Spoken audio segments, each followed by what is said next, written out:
Welcome, friends, to Reality Test. What is reality testing, you may ask? Well, it's something we all do every day, maybe with our loved ones over dinner, with coworkers at the water cooler, etc., when we check our subjective or personal emotions, thoughts, and so forth against objective or sort of more agreed upon fact-based reality. Although, because Dr. Ray and I, Dr. K, are social constructionists, we don't actually believe there's one true objective reality, but rather our own personal versions of it constructed in the context of relationships.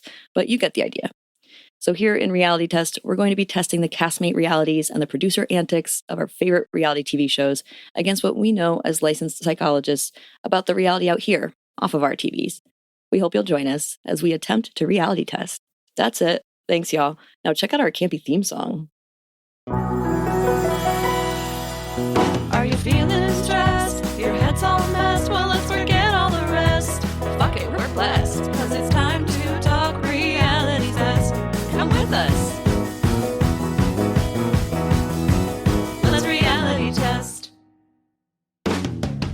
Welcome, everybody. So before we officially open the podcast, we're just going to tell you what's going on with this exciting banger of an episode. So you're going to notice there's an interview that happens with a very famous reality TV podcaster. And so stick around for that. But we figured we would just start with our check-in and our study portion, because our new segment on including a study that we think is of interest. We figured we'll do that. We'll save our formal opening for when we open the interview. So my first question today is, what is on your heart and mind, dear Dr. Ray? I am just jazzed about this interview that we just, I know that's an easy one, but like that was so much fun. And I learned so much from getting to talk to him a little bit. So Chad from Game of Roses, a show that Dr. K is like deep in the wells of, and a show that I have mostly learned about from Dr. K. But I learned so much from just kind of getting in there and talking with the two of you for the last hour. It was so much fun. So that has me riding so high. And yeah, it was just like really lovely to get to talk to someone who thinks so deeply about reality TV in ways both like similar and different from how we think about it. So yeah. Totally. Very like expansive thinker in general. And so applied to reality TV, it was interesting to sort of go there with him. But we also end up going like very metaphysical with it. So you'll notice it's sort of like a hard pivot from reality TV at one point, but in ways that you can apply to reality TV still. Yeah. You know, what's funny is they call it, when you're like a big fan of gore, of Game of Roses, it's called being in the pit. So I'm like deep in the pit with them. It's funny how you said that basically, but like in a slightly different term. But yeah, exactly. I am deep in the pit. Deep in the pit, not the wells. Yeah, you did. You said deep in the wells. That is so similar. Yeah, I'm deep in the pit with them. Yeah, you just intuited it. It's very cool. Yeah, I've been listening to them for a long time and a Patreon member of theirs too. So that was like definitely a fangirl moment of mine, as you will see or hear. It was very exciting. So thank you for going there with me, Dr. Ray, because you definitely, A, like helped me co-regulate, but then B, were very receptive to the fact that I like locked in and like didn't leave a whole lot of space. It was so great. Oh my gosh. Actually, in fact, friends, you will notice that I refer to the fact that we were going to ask him some questions and then do an awards episode with him. But we got so deep into the conversation with him and we're having such a good back and forth with him that we forewent the awards. And Dr. Ray and I were just talking off mic about the fact that we both like clocked the other person was down with like just staying with the conversation instead of doing awards. So yeah, I will say that in there, but I am not, we don't follow through on that. It ends up being just an interview episode for today, and we'll do awards episode next week. We sure will. We are ready to go with our awards, and it'll be fun to do them. Lots to talk about with Love Island and Bachelor in Paradise. A lot going on those shows. Mm-hmm. Yeah. I also talk about Big Brother, The Challenge, and Are You My First, which is about virgins getting to date one another, which is an interesting show on Hulu, or I'm watching it on Hulu. So yeah. Fabulous. Very cool. I'm excited about that. Yeah, that we're already prepared to do that.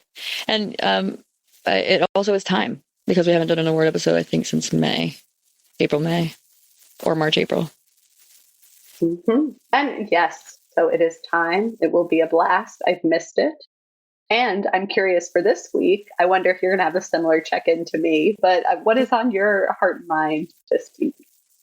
Well, I had another check-in because I didn't know if we'd be talking in the past tense about the interview or not, depending on what we had time for. So I will still get my other check-in, but I have to just, yeah, absolutely endorse that that was a peak life moment for me because I've been listening to them for so long and watching their videos. So I've been seeing Chad's face on my like Patreon as like a professional in the world, like doing the thing that I would never imagine I get to meet. Like, and then if I were to meet him, I would imagine it'd be at like a live show that used like a meet and greet where you like pay a lot of money and then they're usually exhausted because they don't want to keep meeting people. And, you know, it's like a totally different context. So to have him be here on our screens talking to us and be excited, like he really seemed thrilled to be having these conversations. It just was like definitely a highlight of many, many months of mine in a row. It was very cool. So I love that. I also was going to share about this just like a slightly adjacent content, which is that we just went through doing orientation with our new students who are coming in to be psychologists in training, doctors in training. And one of the incoming students was someone I had interviewed, and she came up to me after one of the first day of orientation and said, first of all, just like quick brag. She was like, I talk about you all the time. And like my mom was saying like, are you excited to go? And I was like, well, I hope she's there. And I was like, oh my God, what? I was like fangirling about me. Stop. It was so sweet. I just like was like, that's a definite like taking that and putting my back pocket for a rainy day moment. But then the reason I bring it up is because she also happens to be a big reality TV fan. So I was like, oh, like we could, you know, like it's honestly part of my thinking was like, does she already know? Like, is it because of the podcast? You know, but it turns out it's not because she doesn't even listen to podcasts about reality TV. So that was a bummer because I was excited to like get her excited about this. And I do still think we have room for, you know, inviting people that we work with or whatever to come on and interview with us too about certain content areas, even if they're not reality TV fans. So now that we've broken the seal with Chad, we can really look forward to some other interviews and ideally eventually with reality TV folks in particular. But again, like content area interviewees will be, in the meantime, I think a really nice avenue. So yeah. That's it, right? I love it. Yeah, no, isn't that fun? It was so sweet. I just like, stop it. Like, it's so sweet. And also, like, she was a student I remembered interviewing because I was really excited for her to join the cohort. So I'm really glad she came. She also was like, I got into 3 sites or 3, you know, schools, and I was like pretending to entertain the other 2 when the whole time I knew as soon as I got into Antioch, I had to go because I wanted to work with you. And I just like, yeah. She like came because of our conversation. Yeah, that's so sweet. Oh my God. I know. That is amazing. Like my heart is huge. You got to both fangirl and be fangirled upon today. Exactly. I'm rapid succession. And I really like, yeah, it's just so sweet. It really is nice to think about that. Like just in general, one of the folks who came in to guest speak also for us during orientation was talking about just like what it's like working with colleagues that you love, right? Like having this like community that you really feel connected to. And it's so true. Like you and I talk about that with the podcast all the time, like getting to work with each other and loving each other and getting to debrief with each other before we even podcast and so forth, just like really fills your heart. And so having a workspace that has that same kind of context, even outside of the podcast at our other work life, is such a gift. It makes it so much more sustainable. And we feel it when it's not like that. Like we feel it when there's something going on that feels disruptive. So I'm looking forward to some of the disruption we've seen in somewhat recent times getting to shift this year. It feels like that's coming around the corner. So I hope so. Could not agree more. Oh, delightful. Yeah. So that's what we carried into our heart and minds into the interview, really. But then also coming out of it, we definitely had to like take a break and just like process and get excited about it because it was definitely a really like rich conversation, but also a little bit like surreal. So it was cool to process that too. We are also going to start a new segment again, which we still have not yet named. To be completely honest, I've been so busy with devising, and administering the orientation that I did not even really think more about the name. But I will do some thinking on that, noodle on it this week, because I do think it'd be good to have a name for it. But for now, just as a reminder, what this segment is we are talking about a study we think is of interest for folks, like a research science study from psych, the world of psych. I'm so excited about Dr. Ray's. So start us off. This sounds great. Yes. So this is by Carla R. Hamlin. It's titled Reality Television and the Promotion of Problematic Behavior Among Cast Members, a case study content analysis through the lens of feminist and media framing theories. Fascinating. Would recommend a full read of this article, but just to give like a brief overview, this article talks about how over time on the show, The Challenge, actually the instances of problematic behaviors has increased. I don't watch The Challenge, but I know you do, Dr. K. So maybe you can speak to this more. But it seemed like people who engaged in more problematic behaviors are more likely to be recast because they cause the drama on the show. And that sometimes like the problematic, like microaggressions, macroaggressions, instances of sexism, racism, and violence are addressed, and sometimes they're not. So it's like the producers seem to reward this behavior and then sometimes seem to address it on the show and other times don't, which can lead to a lot of mixed messages about how contestants on the show are supposed to act in order to kind of keep going on the show. It makes me think about how Kat was messaging her friend saying that, she was going to stir up a bunch of drama. Maybe that was what she was rewarded for. So she wanted to do it again in order to keep making some money. I don't know. But yeah, I think that's a really interesting framing of like the mixed messages that producers give, because shows need drama. And sometimes that drama can be really harmful to the people on the show and to the messages about how people should behave that, people watching the show are receiving. So really fascinating study. Yeah. Yeah, totally. And it reminds me also of our conversation about censoring and like cancel culture, and the idea that like in some ways that would be a good thing that they're showing that kind of behavior so that we can learn what that behavior looks like and learn that it gets punished. And so if they're not punishing it, that takes away half the purpose of that being useful. And in fact, it does damage, like you're saying, because it's reifying, or not reifying, it's actually just reinforcing that behavior to be seen as a positive thing for those reality TV stars. And then, then they're more like that in their personal lives, and then just sort of continues to perpetuate it in different ways.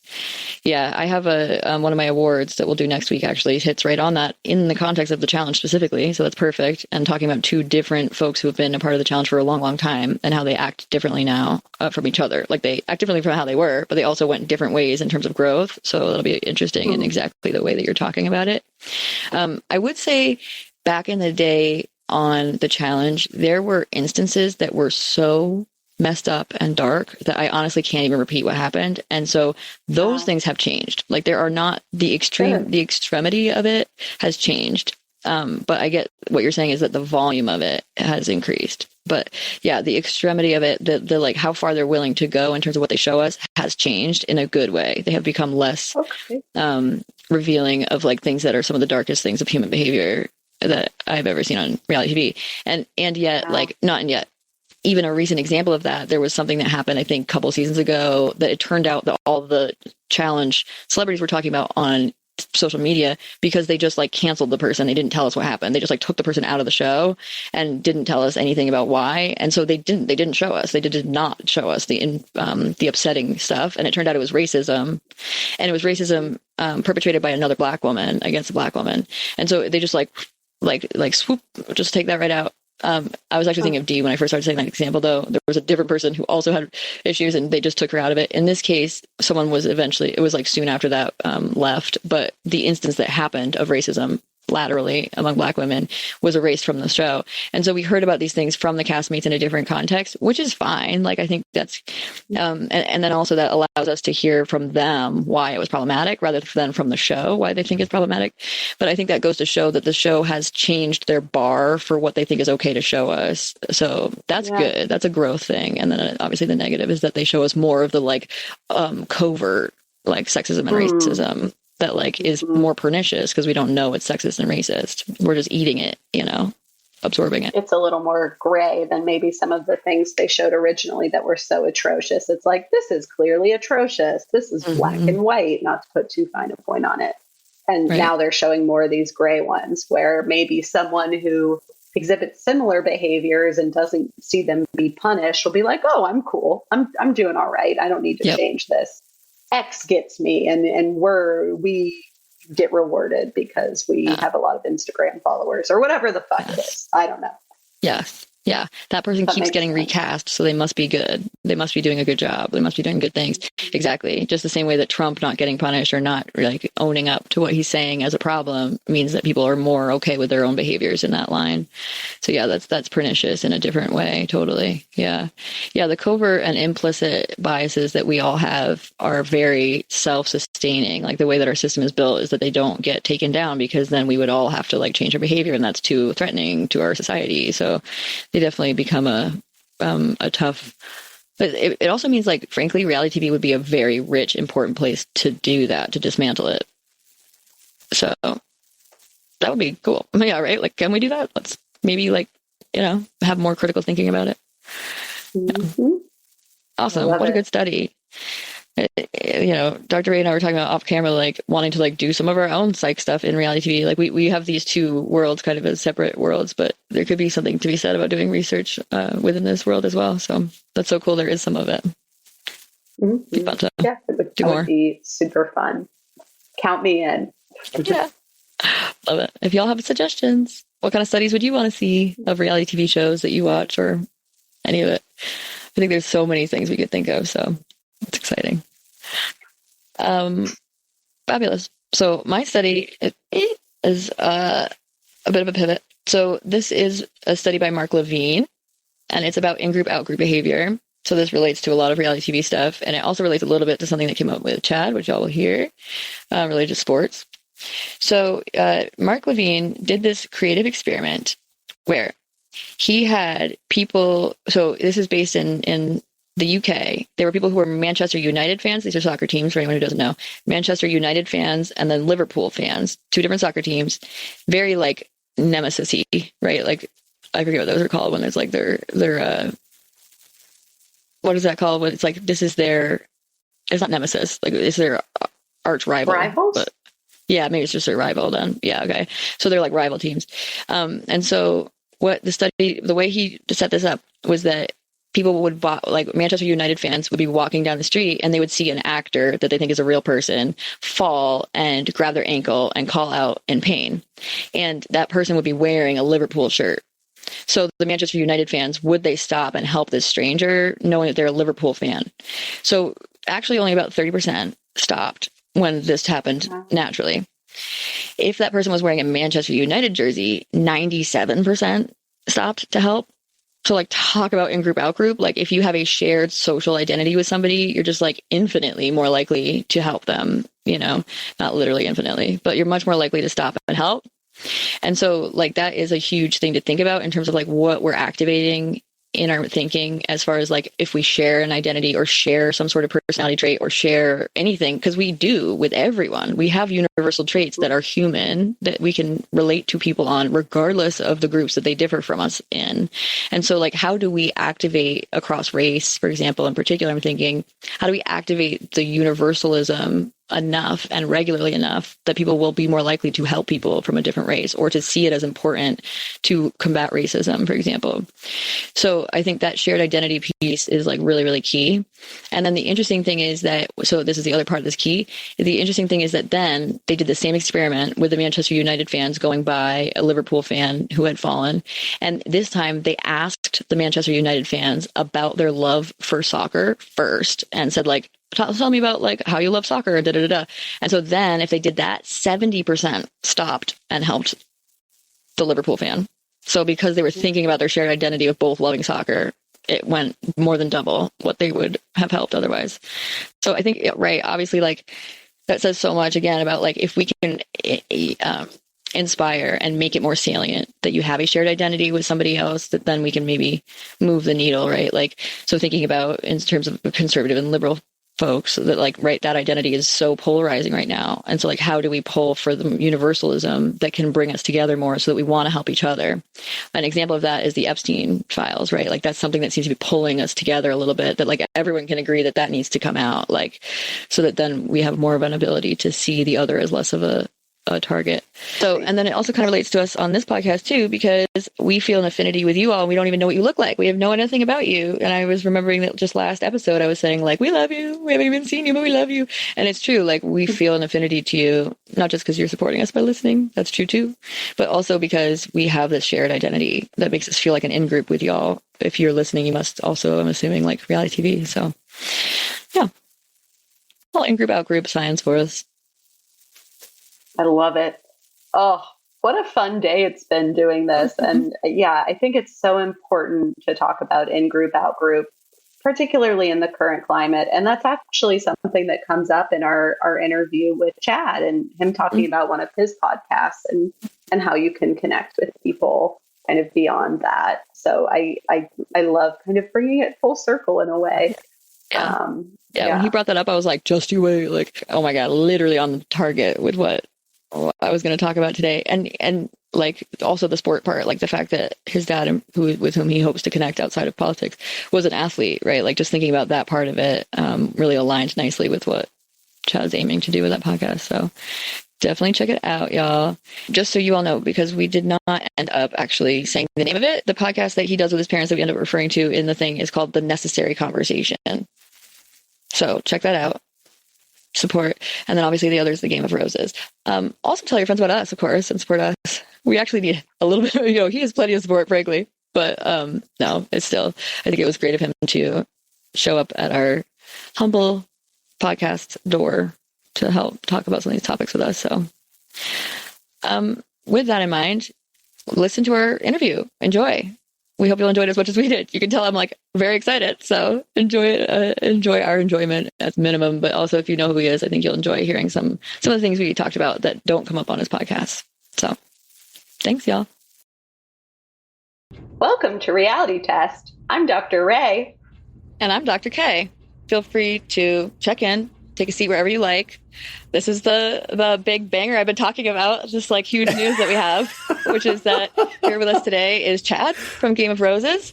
So Hi. If you are at all like familiar, I don't know, with any reality TV podcasting, you have definitely heard of Game of Roses, especially in Bachelor Nation reality TV. But they have now branched out to many more things. He and Lizzie Pace are talking about mostly Bachelor Nation things with a lot of things on the Patreon from other shows. And so therefore, again, like sort of setting the pace for everybody else in terms of reality TV podcasting. They wrote the book on Bachelor Nation that Bachelor contestants have read.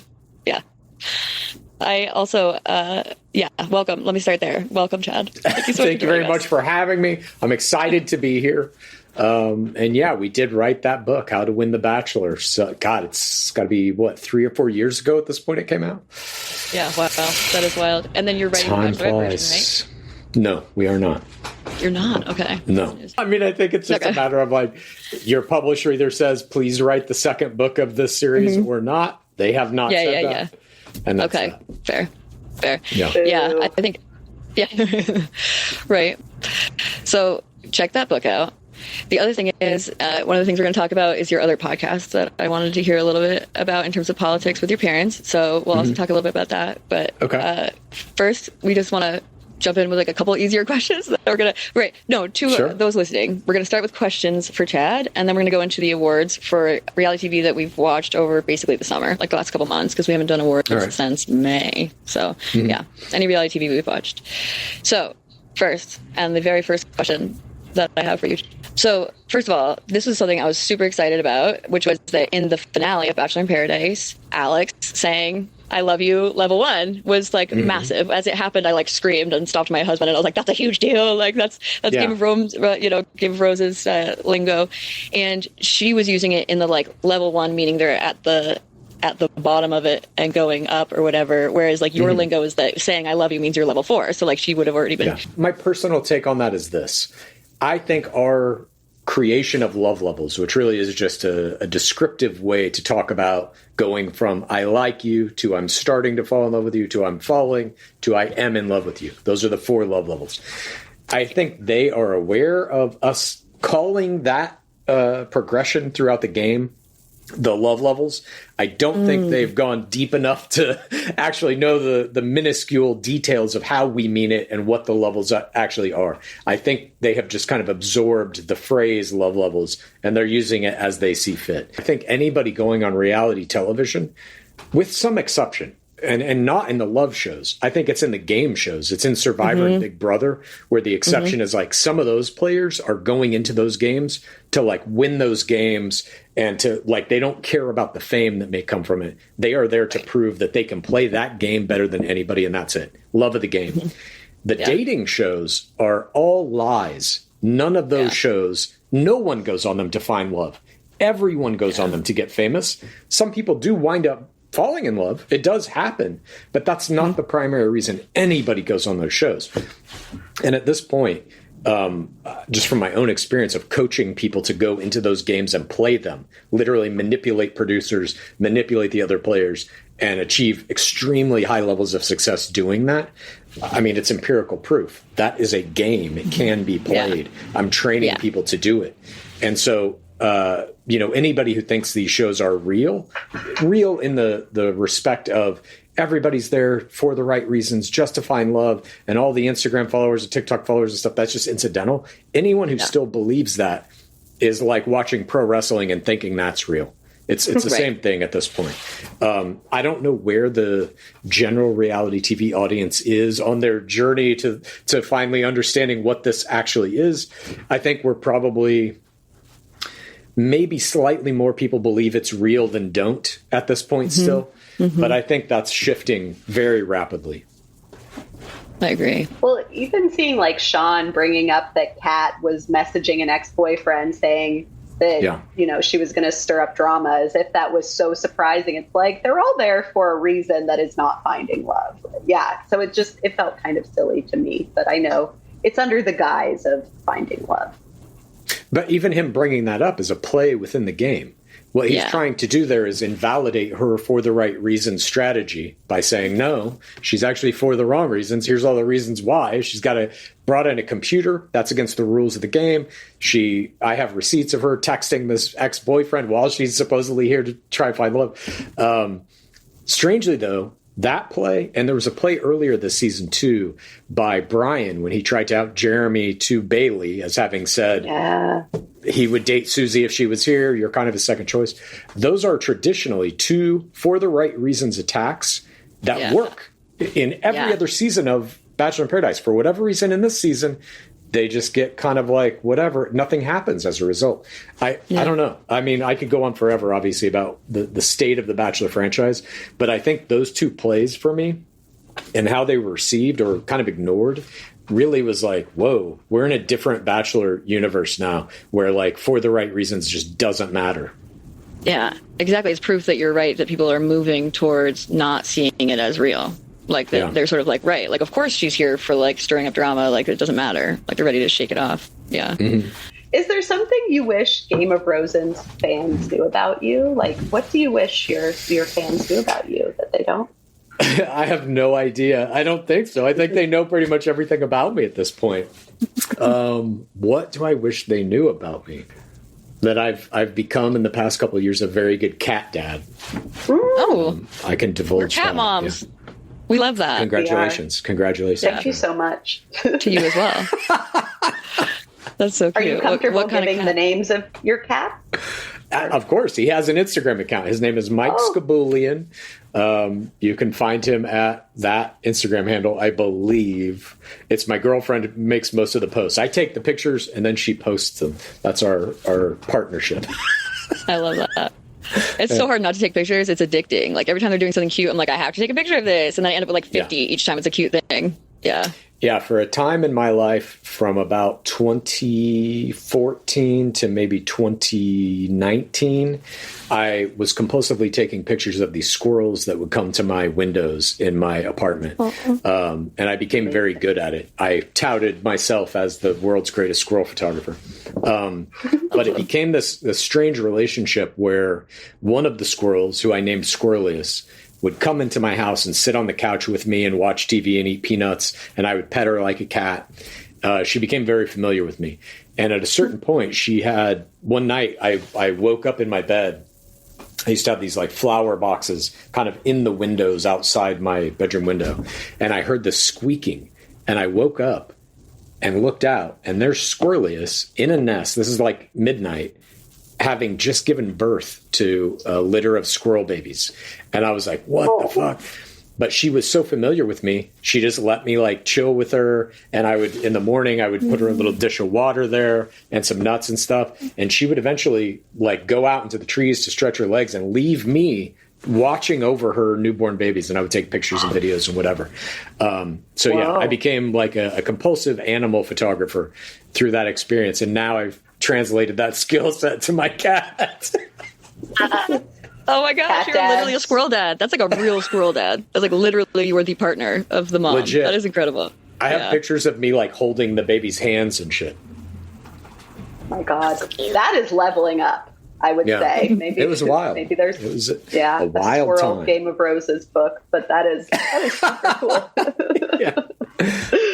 Oh, that's really. I remember one time I was in Boston Common and I saw a man who was like really connected to the squirrels, and they were kind of crawling all up and down him, and I was super impressed. I was like, how does one get that close to squirrels? And now I'm learning something about how that happens. Yeah, I mean, like any other animal too, they're kind of individualistic. So, each one has their own little personality. And I think there are some squirrels that are more predisposed to forming bonds with, outside their species than others are. A lot of them are just like afraid and they won't come near you. But every once in a while you get one who's a little bit curious. There's one now who's probably, Squirrelius's great grandson or something, who comes to our living room window and just stares at our cat, and they get nose to nose on either side of the pane of glass. And I feel like that squirrel wants to come in and be part of the family. Oh, Totally. Got intergenerational love. Like not intergenerational trauma, intergenerational love from Squirrelius. Exactly. Wants to come in. Trust it. Yeah. I love it. So I think probably 90% of your waking life you work. You seem to work incredibly hard. Given that all you have a hand in, from music to live episodes to pre-recorded episodes, and watching reality TV, writing another book, Maybe not now. do you work that much of your week because there's such an overlap of your interest in your work, or is it just like you've just got a lot going on? Like, I guess, like, how do you sustain this passion of yours? And does it feel like work to you? That's a lot of questions. Yeah, I mean, I do work a lot. I don't know. I just wake up and there's weird shit in my head and I have to get it out, or there's more of it the next day.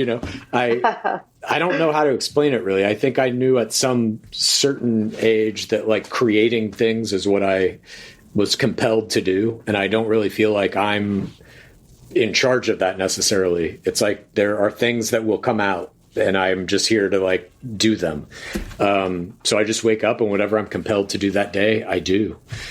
And sometimes it's a book, sometimes it's an album, sometimes it's a podcast, whatever the case may be. I love that. It's not a passion, it's a calling.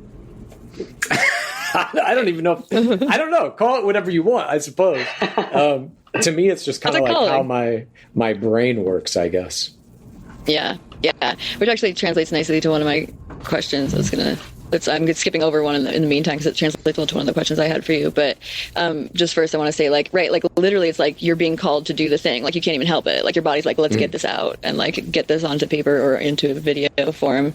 And I have a question about your music, but I first wanted to just say, like, I recognized that on a recent podcast, you started saying to Lizzie that you have like a touch of autism, or like you're like on the spectrum, ASD, have autism spectrum disorder.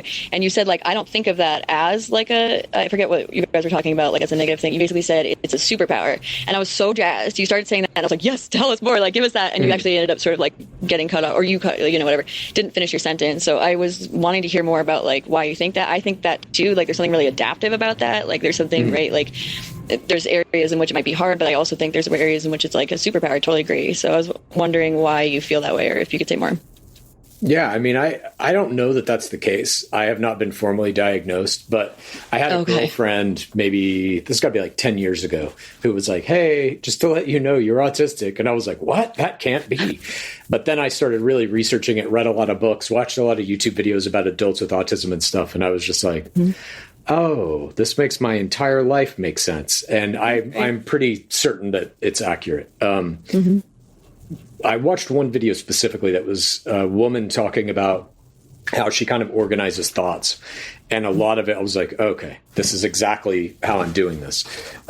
It's basically for me, like the reason I think it's a kind of superpower or whatever, I guess like prior to my then girlfriend telling me this, I thought everybody just kind of like, this is what their brains do. This is how we're all operating. But then I would get like frustrated when people didn't see like the inefficiency in systems they had set up or how they were navigating a problem or whatever, and just be like, but how can you not see? This is the way to do it. So there was like black and white thinking, but also I think this real like need to make every workflow as efficient as possible and to really see things in systems. Like that is just how my brain does everything.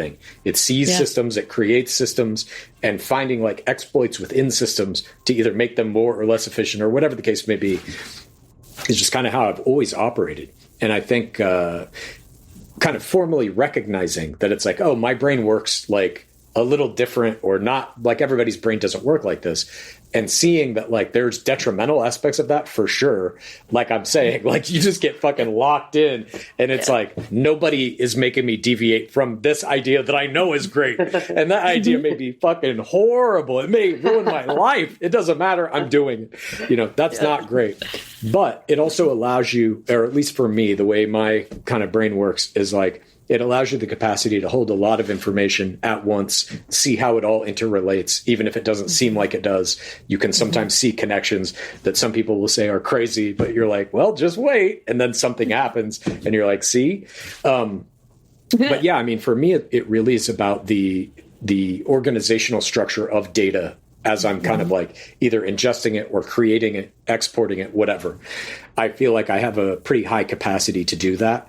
And that question you asked me earlier about making all these different kinds of things, that's the only way I can do that. Each one of those different kind of artistic disciplines has its own little system in my head, and they all kind of come together in a meta system, if you will, as well. So they're all like interrelated in one way or another. I can make a song that might then have some influence on a book I'm writing, that might then have some influence on a topic that I want to have in a podcast or whatever. It's about like compartmentalizing things, but also seeing that those compartments are always part of a bigger whole.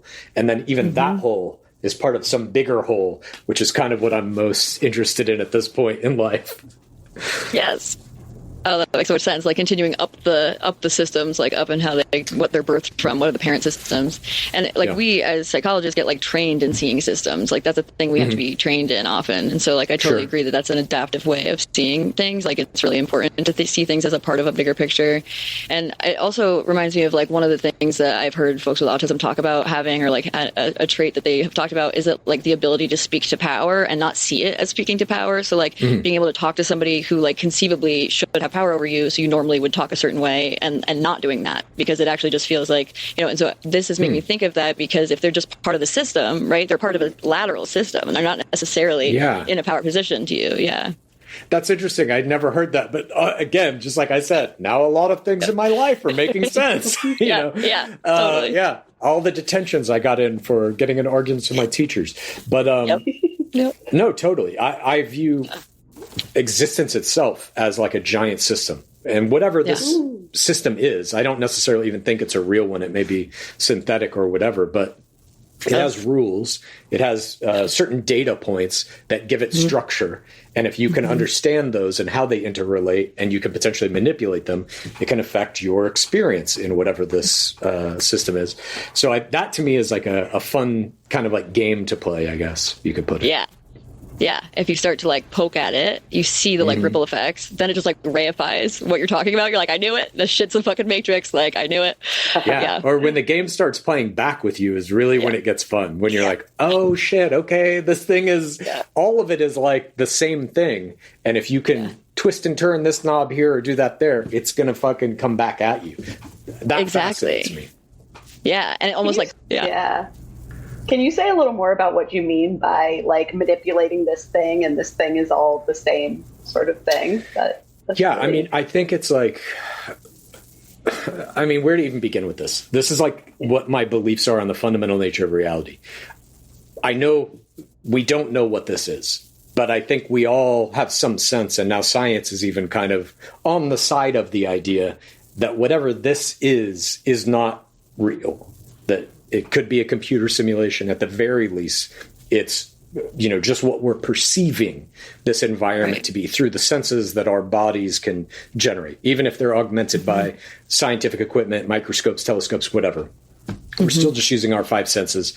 And those five senses throughout the evolution of our species have designed a kind of way that we interpret whatever all this data is to look a certain way, sound a certain way, feel a certain way, et cetera, et cetera. But that is almost universally now accepted scientifically to not be what this actually is, that we are generating an image of it, a version of it that is not real. So you then have to ask, well, what is the real thing? What is the thing that we're not seeing, you know? And I think it has something to do with human consciousness. I think a lot of us can, all of us really can tap into this kind of like other layer of whatever this thing is. And I believe that layer is kind of pure consciousness. And I believe that is the fundamental layer on which all of this is built. I think consciousness is the source, basically, of physical reality, or what we perceive it to be.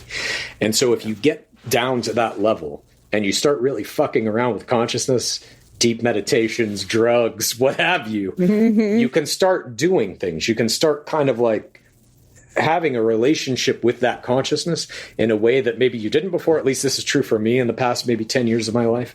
And when you can start to kind of like push it and pull it a little bit, it'll just weird shit starts happening here. We've all had synchronicities, I'm sure. Yeah. And for me, it's about like, at least again, in the past 10 years or so, it's been about recognizing those synchronicities and accepting that it's more than just coincidence, that there is some potential message being delivered here, or potentially it's at least a reaction to something that I've done in terms of like the push and the pull. I don't know if that answered your question, but I mean, I don't have any answers also. Let me just say that. I don't know what any of this shit is. I'm just fucking around, and sometimes it fucks back with me. And that's when I'm like, I don't know what we're doing here, but it's fun. Yeah. And it exists. It means it exists. Like whatever you're doing is existing, because it plays back with you like in a playful way, a sort of being like, you think you're getting it, but you don't. Like it's almost like playfully, like it's like it shows that like you're like going somewhere with it, and it's like in dialogue with you. Like I think probably like so. Yeah, there's so many things that, like, I think also I agree, like hallucinogens, I think in general, like have like a way of helping you see that there's like other layers that mean that everything that we're seeing is definitely colored through our eyes and in a self-serving way, right? Like in a way that promotes our own well-being.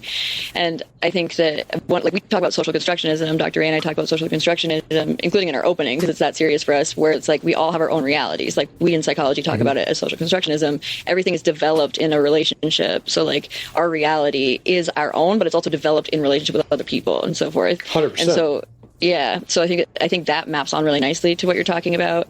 And whenever you've talked about metaphysical things, I just like die. I like love it. So like I love your metaphysical like dialogues that you have, or actually more like sort of diatribes, really. And I just like obsessed. So I think that also is something really. I like, yes, I knew it. I think that too. Like that's my fucking vibe.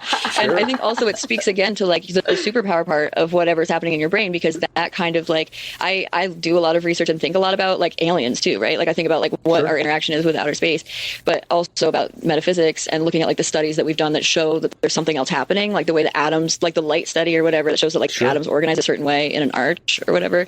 So like those things show us there's something else happening that we're not aware of, that has to be a certain organization. Plus like coincidences, I don't believe it. And I say like, that's cosmic. Dr. Ray and I are different parts of the spectrum, but I always am like, that's cosmic, something's happening. Like, what do we take from this? So I think that kind of like mindset of being open to that reality when you don't know what it is, like that's so ambiguous. I think most humans can't do that. Like they have to just sort of like have boundaries so that it feels more containing. And so I think your ability to like be open to that in a way that feels like you could just never know and be like it can be completely ambiguous is I think that is a superpower of the way that your mind is thinking. And I also love it. Yeah, I mean, possibly. I think it's I don't know. I mean, I've done my own kind of like probings into whatever I think this system is, and I have come up with like what I believe is essentially a way to describe the reason for all human behavior, whatever those behaviors may be, a certain kind of pattern, I guess. This is a book that I've been working on for like 15 years. Who knows if it'll ever come out, but it's called, I'm calling it The Pattern. And it basically talks about the idea that in the earliest forms of like human evolution, prior to even humanity, the first forms of basically like a nervous system, they were designed on like a primitive eye. It was just like a little cluster of cells that could sense dark and light, and that was it. And for the little creatures swimming around in the primordial ooze, it was like, if it's light out, the shit that I like to eat grows. If it's dark out, the shit I like to eat is gone, or whatever the case may be, right? But that first kind of like pre-nervous system was really designed to detect a binary code, light or dark. That was it. Good or bad, pleasure or pain. And that is just fucking baked into this brain.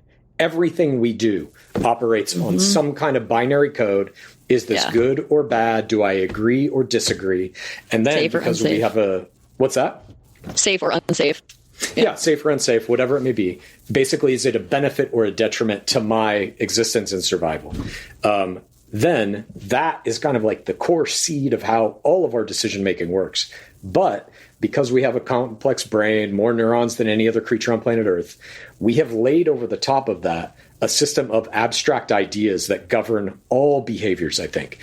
And that's, look, I have no degrees in any field that would give me any authority to say anything I'm about to say.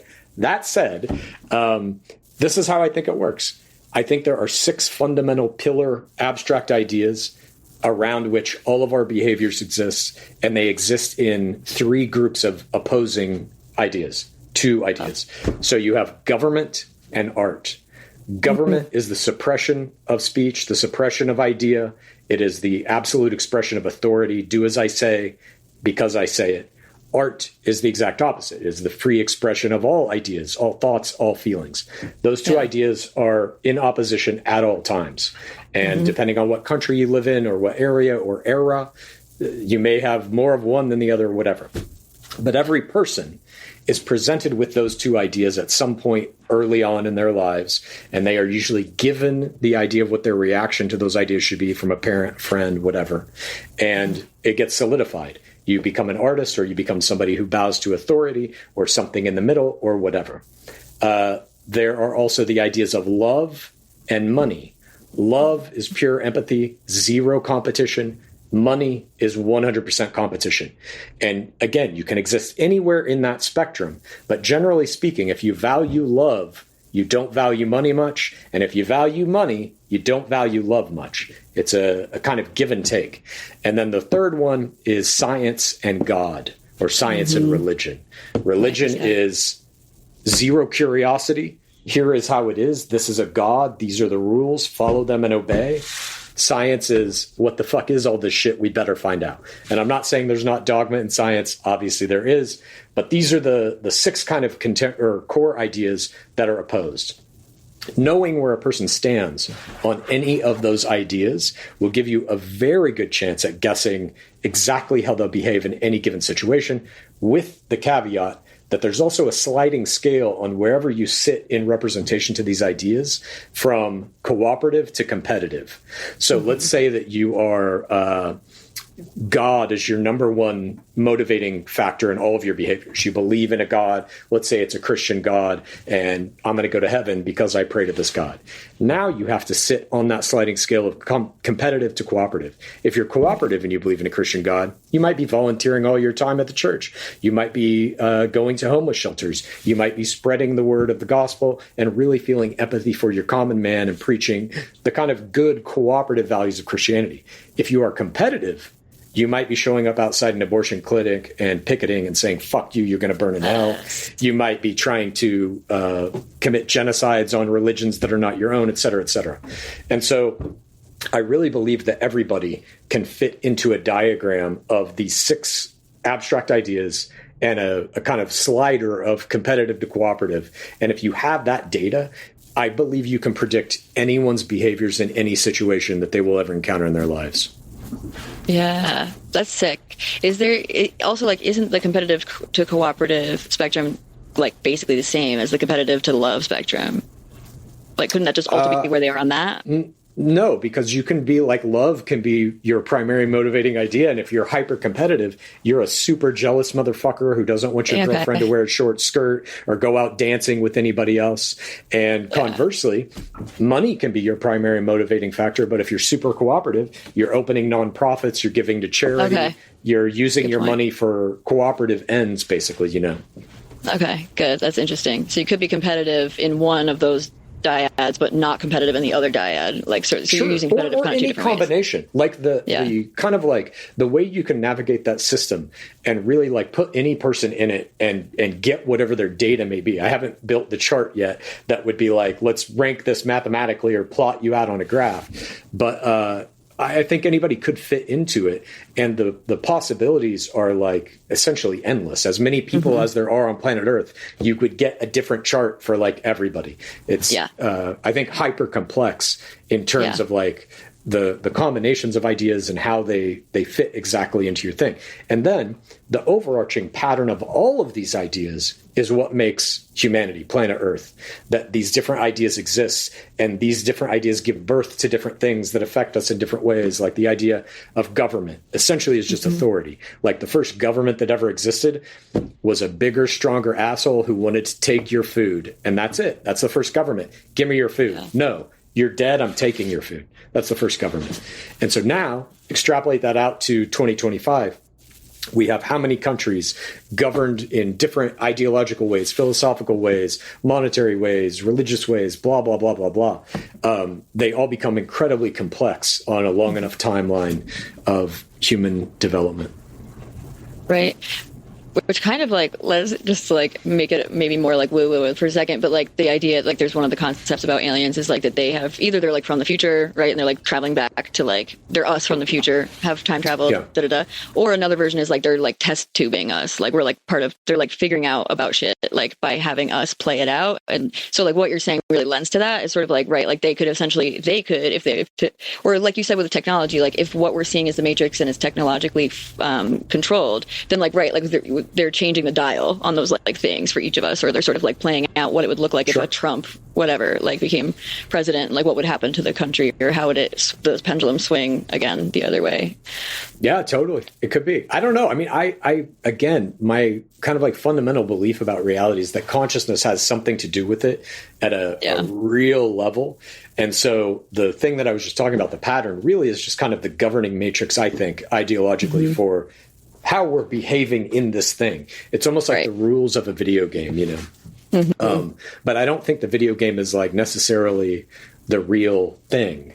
I just, I don't know. That's how I view life, is like, I'm playing a game. I think of that pretty much all the time. It's always felt like that to me, even when I was a little kid.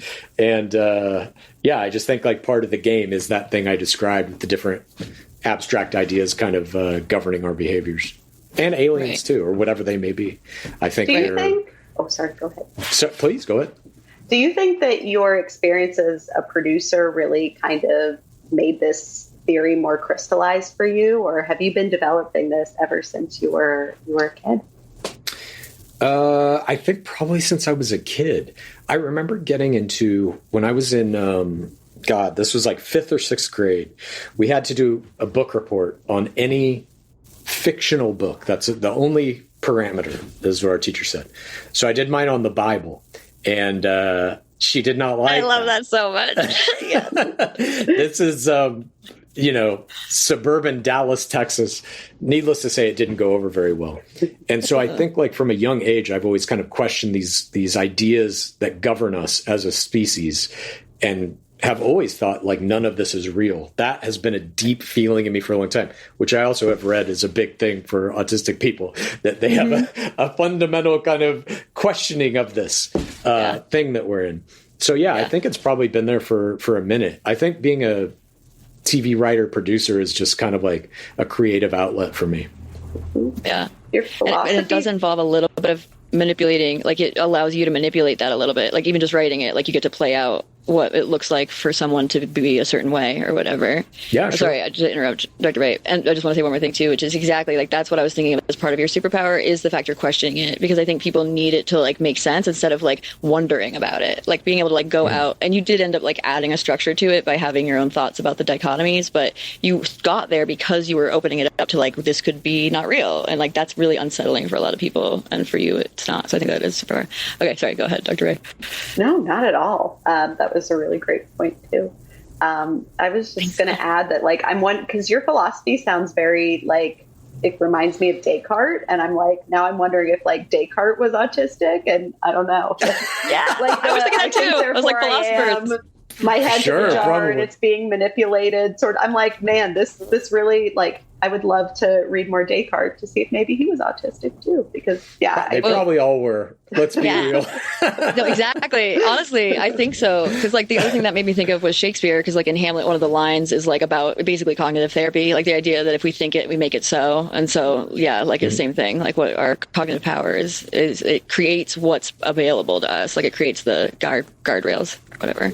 So if you have an infinitely open cognitive space, then you could have an infinitely open number of possibilities that you could think up or create or invent or whatever. Mm-hmm. Yeah. Yeah, I mean, I think that's something that like is lost, I guess, like in just the day-to-day shuffle is like everything any of us see is only here because of an idea. I'm talking about human society, not like trees and stuff, but like when you walk down the street, if you live in a big city and you look at a building or a billboard or a car, everything from the design of that car, the idea of a car at all the way down to the Nissan logo that some dude made on a computer, like all of it is from ideas. And so like those big, in my opinion, those big like, 6 pillar ideas that govern everything, those influence all of that other stuff. Like if you just boil down like a Nissan logo, we'll take, because I said that as an example. That person, whoever created it, did not do that for the artistry of it. They did it because it was a job. They were a graphic designer at a design firm who got hired by Nissan to make this logo. And then it went through rounds of executives looking at the logo and saying yes or no, or make this smaller or make that shinier or whatever. And all of that is based on their reaction to these 6 ideas in one way or another. Those executives want to make more money. They want to get a promotion from their boss. The logo has to look at, all these things. As minuscule as they may seem or as big as they may seem, they are all influenced by everybody's positioning in reaction to those 6 ideas, I think. Yeah. Yeah. And like also that means that artist has a degree of government in their like dichotomy there, because they were willing to be under somebody and have somebody like they see the structure of hierarchy and authority as part of what they value, so they're going to do a job. Because if you think about like the artists who don't get chosen for those kinds of things, they're the ones that are like living in the woods, right? Like who don't have a boss, who don't have to whatever, and they're creating art for art's sake or for love's sake or for whatever. Yeah, no, exactly. I mean, art is just like creating art is just a skill. It's like a trade, basically. Right. And you can apply that towards your own ideas and like be out in the Wild West and try to make money that way. We all have to make money, whether you like money or not is kind of immaterial. If you want to live in modern society, you have to make it. And of all the 6 ideas, that one is like, to me, the most insidious because it controls everything. It controls government and science and love, and it controls all the other ideas basically. But yeah, I mean, the guy who made the Nissan logo, my guess is that person did not do that for love of art. You know what I mean? Yeah. It was just a job, but whatever. I digress. No, that's helpful. It was helpful to hear an example of it and apply it. Were you going to ask something else about that, Dr. Ray, before we move on to the last question? Oh, no. The only other thing that I wanted to say is I love how you talked about like black and white thinking and how we have abstract thought that kind of layers on top of it. Because as psychologists, I think we think so often about how our society often kind of regresses to black and white thinking and how that can cause people so much pain. And so even though you're not a psychologist, the fact that you kind of pick up on how that versus our abstract thought causes us suffering, I think is pretty profound. So thank you for saying that. I mean, like, normalizing it. Yeah, it's literally just how we're all living, I think, you know? Yeah. Well, it's right. It's like the human need for categorizing. Like it's a human need to have it go down to a dichotomy because we started that way. Like I think you're normalizing it in a way that, like, sometimes as psychologists, we see black and white thinking. We literally call that a cognitive distortion. Like we say that's a bad thing to have black and white thinking because it means you're not looking at gray. But like you're putting it as like that's where we started. So like actually like right. Well, I guess that's right. Even as a cognitive distortion, it's regression, which is what you're saying, Dr. Ray, too. But in terms of the way that you're talking about it, almost as like that's just a given rather than like that's a negative thing that we're trying to come out of. Like I think that's an interesting normalizing way of thinking about it. And there's a way that you married that with being abstract, which is also really cool. Rather than seeing them as a dichotomy of dichotomies and abstract, you're marrying the two as well, which is interesting. Yeah, I mean, I think it's kind of like, you know, if you take that kind of like binary yes or no, and then you lay on top of it this other system of binary yes or no's or degrees of yes and no, and then put another layer on top of that and on top of that, it just keeps multiplying into really a strata of like decisions that are made or perhaps foisted upon you, but at least behaviors that express some link to a possible decision or way of thinking. And it can exist in an array of basically endless patterns. Yeah, it necessitates more of an abstract kind of thinking because then you have to hold a bunch of dichotomies at once, which means it's no longer a dichotomy. So like at that point, it does become more of an abstract. It's almost like I always am like brought back to the idea of an image, like a digital image on your computer, your TV screen or whatever. Any given image is a set of pixels, a finite number of these little squares, whatever the resolution may be. Each one of those squares can contain a numerical value of light to dark from, I believe, 0 to 255, and then all of the different color scales as well from 0 to 255. To calculate every possible image that could be created. Right now, we don't have a computer that can do that. It's like an astronomical number. We will have that computer very soon, and it will be able to create every image that is possible to be created, period.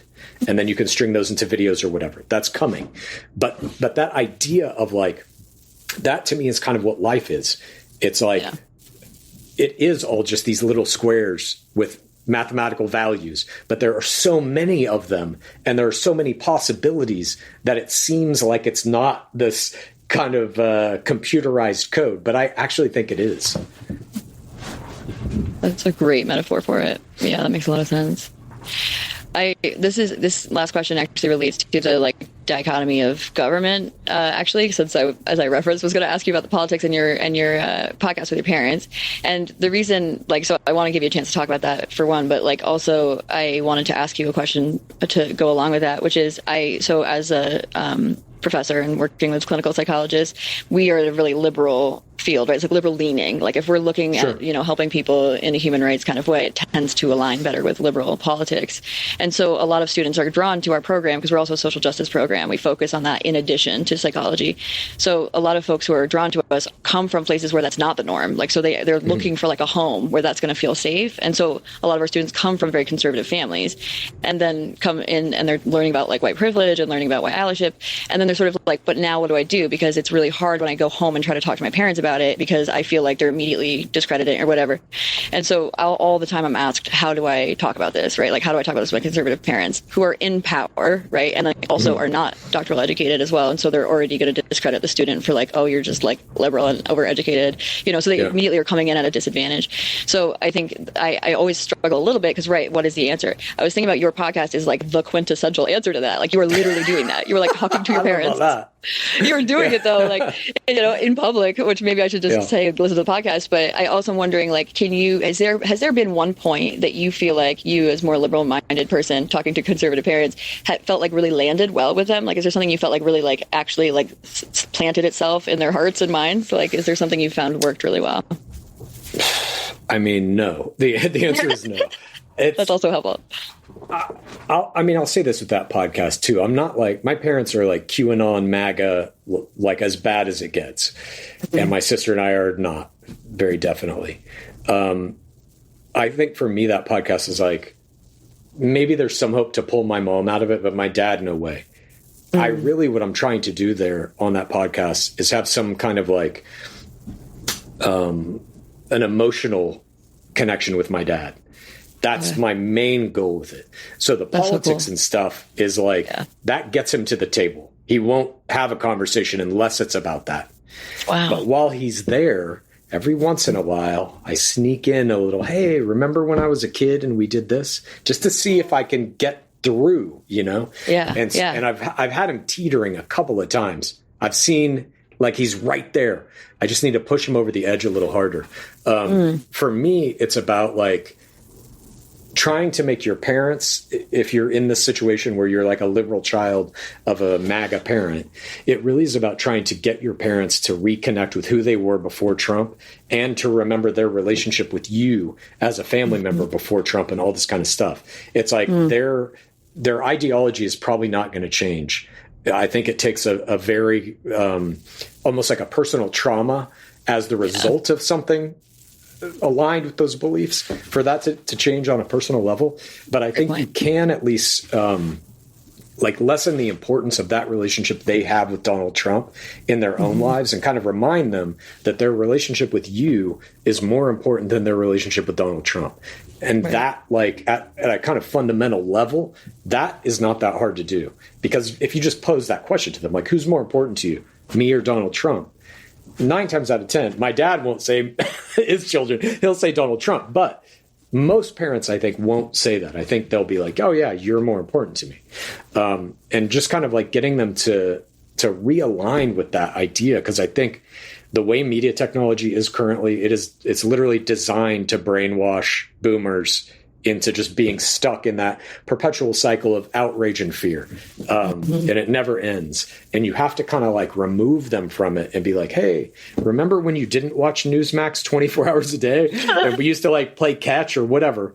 That really is my goal with that podcast. So like, I'm not sure if I'm answering any question here, but I do think, massively. Yeah. Okay. You are. Sorry. Yeah. Sorry to cut you off though. No. That's all I got to say. That was it.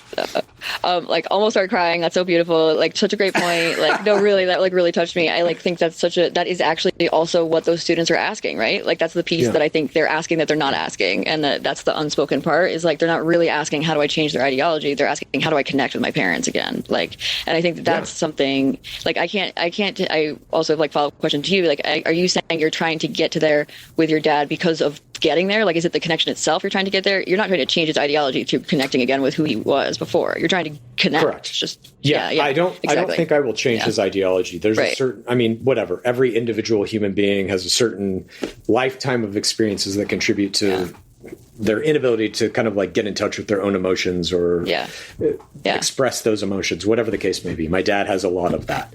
And he's 73. Like that ain't changing. He's going out, this guy. But if I can somehow like tap back into getting him to remember that he loves his children and that we are not his enemies because we voted for somebody different, that is like really my only goal with him before the lights get shut out on him. I would like him to, at least for a minute, for a second, like see my sister and I as his kids again and not the enemy on the left, basically. Right. Which has benefits for you as the person receiving that love and connection, but also has benefits for him. And I think that's the thing that actually honestly could help him live longer, right? Like if he's coming out of like an anger and fear towards like love and connection, that will make him live longer too. And absolutely. Potentially shake him free too from Trump's hold. Maybe. I hope so. I mean, I just know that he's like an angry guy, and I know that anger is like not his fault. He's had a hard life to some degree. He's been, again, I think, like I see my parents as victims, having been brainwashed by giant for-profit billionaire companies that are literally designing products to get this exact reaction out of my parents and to keep them locked in it, watching their shit 24 hours a day. That's the whole goal, and it's working. And so for me, like, I get a lot of DMs on that podcast about like, oh, you should go no contact. Don't talk to these pieces of shit, blah, blah, blah. And I'm always just like, they're victims. Like if I was in a fucking cult, I wouldn't want them to abandon me. Yeah. So I can't do it to them, you know? Yeah. Cult is great, right? Like that's so it. Because like the whole, like one of the features of cult is that the person who's at the lead thinks they know best and that there's no one better than them. And and that's totally Trump. Were you going to say 100%. Something, Dr. Ray? Yeah, I think it again speaks to like black and white thinking, right? Like they're this, so they have to go. And it's like, but Yeah. they're also your parents, and it sounds like you've had like points of real connection and love with them. And I don't know, I really Of course. appreciate your empathy for them, because Well, vice versa too, right? Like Yeah. they're dichotomously thinking as well. Like Trump is brainwashing them to think dichotomously too. Like liberal means evil, like, you know, Yeah. or like. But like, right, like they call, like, it's terrible what they're saying, you know, which like, you know, not that liberals are so much better or whatever, not to like elevate, but like, I do think that in a lot of ways that is exactly what's working, is the dichotomy that he's posing: fear or, you know, power, or like liberal or conservative, and good versus evil, literally those terms, because it's also religiously tuned. So yeah, totally. So then they're seeing you that way too. So you're trying to like broaden the spectrum to be like, right, I am a liberal, so that one is part of the dichotomy, but I'm also your child, and so there's also this gray where you can love me and have that be like on this side and you know, to the side kind of. Yeah, and I think there's also just like a lot of people get really caught up in, you know, kind of the political sphere at this point, especially in America, because it is the most outrageous kind of time in politics in my life, for sure. I don't think we've ever seen anything this insane, where you've got a pro wrestling reality TV show host as the president doing all the wild shit that he does. But all that said, in the scope of human history, this Trump time will be a blip. He will not be remembered any more than any other president was, other than he did some wild shit. 100 years from now, no one will likely care. And so that is like kind of a message that I try to get through to them too, is like, this thing you think is so important right now. Yes. And I'm not trying to diminish like the bad shit he's doing. He obviously is wrecking people's lives. That said, it's like the devotion that people have to that guy, it literally is nothing. It's meaningless. It's a trick. And it's like, I just want them to kind of like, at least kind of take a breath from it, if possible, to be like, you have shit in your life that's way more important than this, than buying a Trump hat or cologne or sneakers or whatever. And to not get that he has like hoodwinked people into this, to not understand that he is just selling you shit. That's like hard for me to deal with. That's probably the hardest thing, because I don't feel like my parents are stupid people or gullible people, but like they are in this case, you know? Right.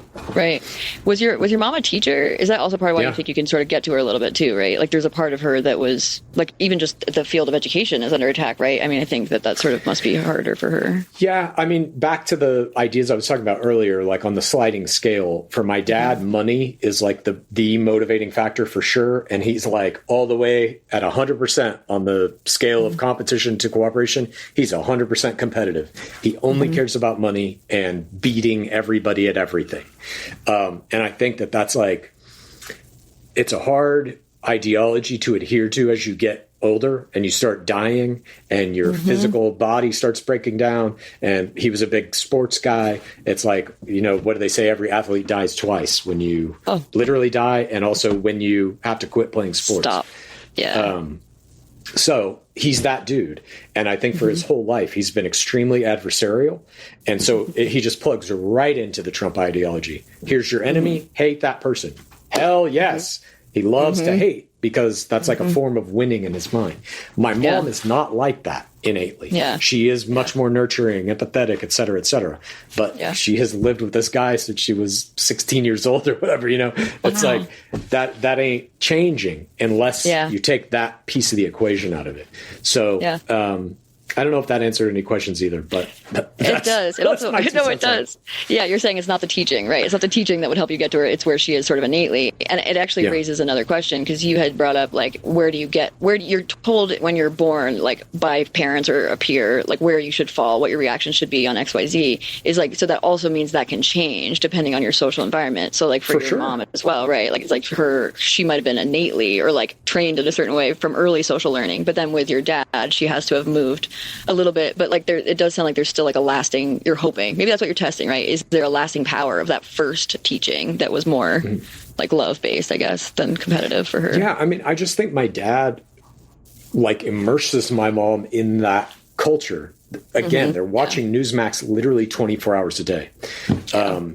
I think once that is gone, she is going to just kind of not even revert. She's going to like course correct back to the things she finds interesting on her own, which have nothing to do with politics. Yeah. I love that. I love that because that's kind of speaking to the like conditioning being more permanent, but like that we can like dip a toe or like kind of fall in different places and then kind of you end up you're course correcting. Of course, it's just an interest. It's like we all go through phases in our lives where it's like, for a long time I was very interested in Magic the Gathering, and then I wasn't, and now I am again. I'm collecting the cards. I'm getting high at night and going on buying sprees on eBay, but. You can fall in and out of things that are interesting to you that kind of become a more prominent feature in your personality for a minute or not. Yeah. And I think the Trump thing it's exactly that. It's just on a scale that like is gigantic because it's the only thing the news reports on. Yeah. Right. Even if you don't watch Newsmax. Yeah, it just feels like ever present.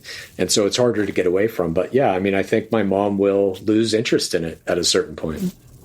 Yeah, we can fucking hope. I like not about your mom. I like also care about your mom losing that interest, but like I think in general, right? Like I fucking hope. Like I hope this has like the one thing I agree. Like I keep thinking in 10 years we're gonna not give a fuck, but I also think about the fact that like maybe this means also we'll swing so far the other way. Like Oprah will be president. Like like I'm like we have to like yeah. It's like what is the next? There's gonna have to be like a strong reaction in that way, right? Like so, what is that gonna be? So I'm just like remembering there's something else coming. Yeah. I don't know. It's like the American political system talk about a dichotomy. Like there are only two teams, but the truth is there's one team, and that's the billionaires.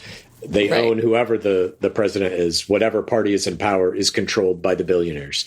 So I don't know that it's like the swing the other way will largely be surface. I don't think like Trump is definitely doing very bad, horrible, detrimental things. But like, how long has humanity been around? We've had all different types of government in all different types of areas of the world. Guess how many utopias we've created? 0. I don't see that changing, because there's competition. There's always somebody who wants to exert their money and power over other people to define how they live their lives. And as long as that basic ideology is in any governmental system, this type of shit will always happen. Which is an argument for matriarchy. And I'm not saying that all matriarchies would have that same, because I'm sure there are plenty of women who would have the same ideology, right? Like that's what you're saying. It's not totally based on gender, but a lot of women also we're socialized to care more about relationships and love. And so I tend to believe like an Oprah or like like the being led by a woman would change things. And I think also like we've never even fucking tried. And that says something right there, right? Like there's some resistance to that idea of like having 100%. Someone who's more led by love in power. And so like, So hopefully it's Oprah. It doesn't have to be Oprah, but I think if we're talking about like a a TV lead, there's another TV lead that everyone can kind of get behind, right? Like I feel like everyone. Look, Oprah she would certainly be different, but in many ways, maybe the most important way, she would be exactly the same in that she's a billionaire. I just think anybody who has $1 billion cannot be trusted. Let's go leftist woman or maybe not cis man. I'm good with. No offense to cis man, but I think let's shake it up. Let's try something different. I'm totally down with it. I would like AOC. I think would be great. I don't think she's been in politics long enough to be really corrupted. And she's smart and funny, and I like almost all of the things that I've heard her say, all of her policies and stuff. I just like. For me, the billionaires is like, we got to not do that ever again. We're witnessing what it is right now. Right. It's an oligarchy, right, which we have had in history, and we saw that oligarchies didn't work, and then we're doing it again. And I call it a dickagarchy because it's a dictatorship and an oligarchy. Like, a dickagarchy is not working, so, like, let's move it along here. And I agree about that about Oprah. That's fair. And AOC is not a billionaire, so that's a great antidote. Right. Ideally, it stays that way if we want her to be president. But exactly. I think, it's just so ironic because it's like the oligarchy, well, it's not ironic. It's exactly the same as history. It's like the oligarchy is existing on the fact that the poor people believe it's to help them, and that's why that's supported. It's like that's how an oligarchy works, is it functions on lying to poor people to make them think that they are in competition for reduced resources, so that then if they support this government, they will help take care of them. And so like that's just so it's so dark that like no, it's not dark, right? It is dark. It's extremely dark, but it's like not surprising that Trump is therefore going after art, right? The opposite of government, going after art, going after education, so that people don't know history, so they don't know that this has happened and it didn't work and it wasn't for poor people and it actually hurt everybody, who wasn't a billionaire. So that that can sustain this system. I don't know. Yeah. It's sad. I Chad, agree. It's It's very sad. very sad. That's Chad, true. I'm looking at the Okay. time. You are absolutely welcome to stay with us, but if you have to go, like, Oh, we shit, would what love time to is have it? you for Turn your awards. therapist self off. Yeah. I do have to go. I have something else here at 4:30 that I got to get to. Totally. But this has been an absolute pleasure. Thank you so much for having me on the show and letting me talk about my weird ideas. I love ideas. No, thank you for entertaining questions. And thank you, Dr. Ray, because I know we had like other agendas, but I was just like, I couldn't handle it. Oh my I just gosh. needed to hear more from Chad. I think that's such like important and like really like realistically engaging for everybody. And especially some, like, we're very openly liberal on our podcast. So anybody listening is also True. going to, find that, I imagine, also find it interesting. So thank you so much. My I'll stop pleasure. fangirling. We are Okay. so Anytime. grateful. If you ever have any feedback for us or anything, we're still getting off the ground on this, or Feedback. Or if you want psychologist input, like you make fun of Nick Vial for not being a psychologist because he fucking isn't, and it's disgusting. I hate it, and I call him Ick Vial, but I understand he's the great one. I understand, but it is also like the fact that you are very good about being like, he's not actually a therapist, and you say it about yourself. You're like, I don't actually have these degrees, like like you're good at acknowledging where the like landmines are. And so if you want some people who have those degrees to come on or to tell you something about any of it, we're so happy to give you suggestions. Oh, fantastic. I'll keep that in mind for sure. Okay, thank good. you. All right. Well, thank you so much again for having me, you. and Thank you. have a good rest of your day. You too. You Thank you too. so much. All right. Thank you. All right. Talk to you later. Thank you. Bye. Bye. Oh my God. Let's reality test. So that's a huge deal. Wow, what a lovely man. I am so glad that Yeah. you reached out to him and that we had the opportunity to talk to him. That was super cool. Yes. What a gift of him to give us the time to do that. Like you were saying also in the interview, as y'all heard, that he just has he's got to be working 90% of his day. Like, so the fact he was able to shave off some time to meet with us and talk to us, our humble podcast, was so kind. And he was very, generous with his openness, and kind man. Yeah. Thanks, Chad. We learned a lot. Yeah. What an interesting, I love the metaphysical stuff. It's fabulous. So yeah, what a delight. Reality TV, politics, metaphysical world, lots of juicy content. So if you want to see some highlights so you can show other people so that they want to come watch the episode, you can find those on our social media. And in fact, if you want to see the whole video, because you only heard the whole interview and saw part of the video for free, you can head on over to our patreon.com/realitytest, capital R, capital T. You can also go to Patreon and put in the search bar at reality tests. Make sure to include the at symbol and it'll pop right up. So yeah, become a member for $5 a month, or you can individually buy the interview for like $7.50 with the Apple fee. It's $5, but $7.50 with the Apple fee. Or you can just buy that individual interview to see the full video. It's a delight. He was a delight throughout, and it's helpful to see our facial reactions, I think, during the intense type of content that we were talking about. So that'd be great, and we'd love to see you on Patreon. We'll give you a shout out, in fact, if you join us. Then If you want one. If you're too shy, that's cool. Tell Let us you know. don't want one. We won't Yeah. give you. Yeah. We'll just be like, there's somebody. And then the other thing, too, is that we are going to give out some free year-long memberships. So maybe you'll, in fact, not even have to pay $5 a month for a year. Check us out.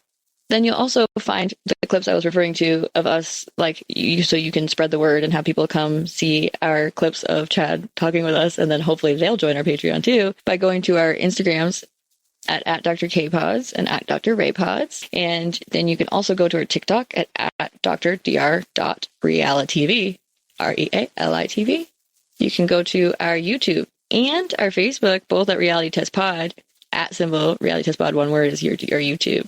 Facebook page is with spaces. And last but not least, you can email us. Maybe you want to tell us something, give us feedback. We'd love to hear it.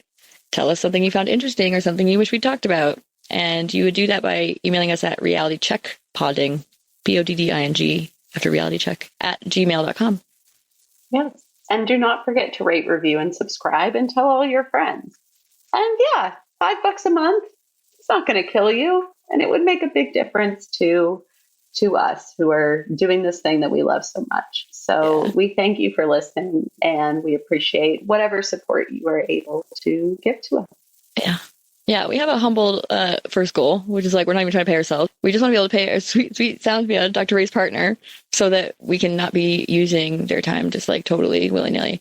So I think also Connor's very generous with his time, but still it'd be nice to pay him. So help us out in helping out sound crew so that our delightful sound can remain solid. And eventually, maybe one day we'll also get paid and we can give up working for a nonprofit where we already really are donating our time.